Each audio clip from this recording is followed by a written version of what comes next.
All right, so for this question, the main thing that we need to do is we need to establish if this is a combination or a permutation. So this is a combination because it is a committee that's being formed. There is no kind of hierarchy or reason for somebody want to be chosen first or in a certain order. So order does not matter here.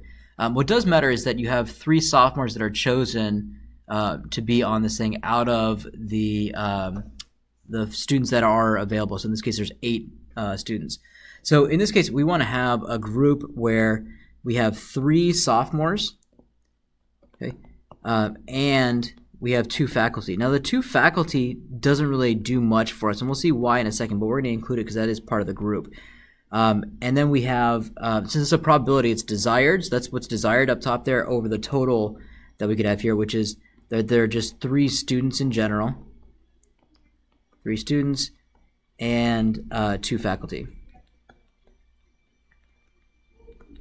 Okay.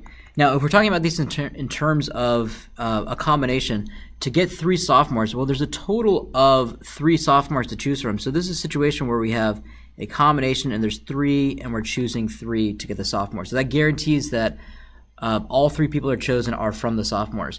And, so in probability means multiplication.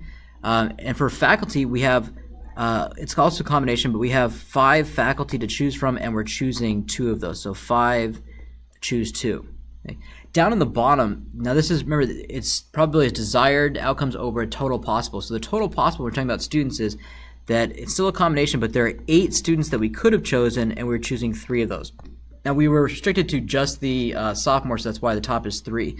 And the bottom here, the faculty is also just 5. We're choosing 2. Now these 2 things can just cancel out, and you can write it all out, but we don't need to actually do the formulas because they do just cancel. Up top here, though, we're going to end up with 1 over, and feel free to use the calculator here, over 56 for that denominator. So that's approximately 1.79%. And there it is.